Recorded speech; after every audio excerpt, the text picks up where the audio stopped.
Bonjour et bienvenue dans le guide Blueness, le guide de l'alimentation idéale pour le genre humain. Aujourd'hui, nous allons nous intéresser aux sels minéraux dans leur ensemble et nous allons déterminer, ou du moins tenter de déterminer, à quoi ils servent, quel dosage recommandé et dans quels aliments on les trouve. Alors les minéraux, ce sont des substances indispensables au bon fonctionnement de notre organisme. On les trouve dans la nature, l'eau et le sol. On en a besoin dans des quantités que l'on connaît désormais. Quel est donc ce dosage recommandé et pour quels minéraux? C'est ce que nous allons voir. Voyons déjà la définition d'un sel minéral. Qu'est-ce que nous dit Wikipédia? Les sels minéraux sont des éléments chimiques qui entrent dans la composition des organismes et qui sont présents dans l'alimentation animale et végétale. Les minéraux sont des micronutriments qui viennent compléter les macronutriments que nous avons déjà vus, à savoir les protéines, les glucides et les lipides. Les minéraux se décomposent en deux grandes familles. Il y a les minéraux majeurs, appelés ainsi car ils exigent des apports supérieurs à 100 mg par jour pour l'organisme. Et il y a les oligo-éléments, qui représentent ensemble moins de 15 g de la masse corporelle totale. Pour être en bonne santé, les minéraux, tout comme les vitamines, doivent être apportés en quantité suffisante, mais pas de manière excessive. Ils agissent ainsi au niveau du métabolisme, de la structure de l'organisme et de ses fonctions, comme les fonctions cardiaques, musculaires ou neuronales. Reste à savoir quelle quantité on doit prendre. Il existe un lien très étroit entre un apport suffisant en minéraux et le métabolisme des autres micronutriments dans l'organisme. Ainsi, par exemple, le fer favorise l'absorption de la vitamine B12 et améliore la biodisponibilité du cobalt et du phosphore.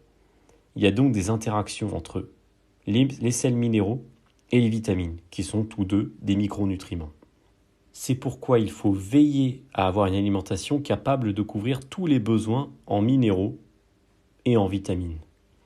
Faisons ensemble un tour d'horizon des principaux minéraux, leurs vertus et leurs aliments sources.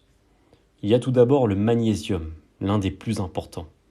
À lui seul, il participe à plus de 300 réactions chimiques dans l'organisme. Il réside pour moitié dans les os et les dents. Il joue un rôle dans la production d'énergie à l'intérieur des cellules, la décontraction musculaire, la régulation de l'humeur et la conduction nerveuse.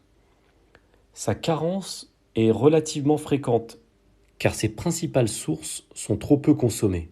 On en trouve généralement dans les céréales complètes, les légumes secs, le cacao ou certaines eaux minérales.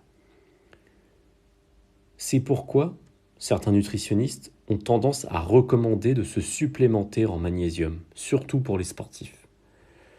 Ensuite, il y a le calcium. Sans lui, pas de croissance des os ni de minéralisation du squelette. Il est particulièrement important chez les enfants, les adolescents, les femmes enceintes et allaitantes, ainsi que les seniors. Mais il a également une fonction primordiale dans la contraction musculaire.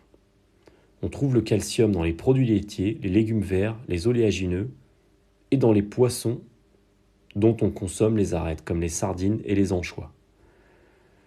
Ensuite, il y a le phosphore. Entre autres, il complète l'action du calcium dans la formation des os et on le trouve dans de nombreux aliments comme les produits laitiers, la viande, le poisson ou les œufs.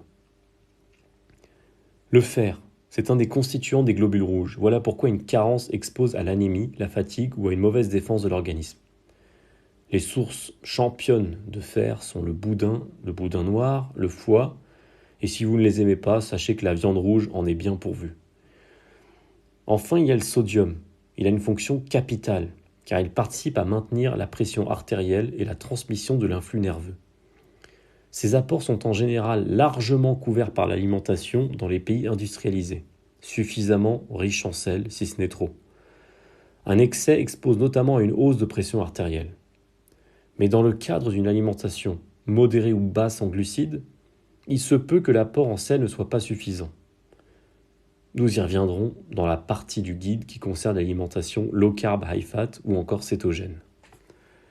Il y a également le potassium. Il vient en opposition au sodium dans le fonctionnement cardiaque et la transmission de l'influx nerveux.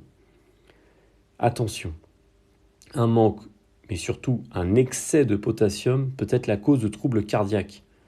Il est présent en très grande quantité dans les haricots blancs cuits, les pommes de terre cuites au four avec la peau, les palourdes, les épinards, les bananes et de façon générale tous les aliments d'origine végétale. Mais pour aller plus en détail dans chaque sel minéral, ainsi que la posologie recommandée, je vous donne rendez-vous dans les prochains podcasts dédiés à chaque sel minéral. À très bientôt dans le guide Blueness.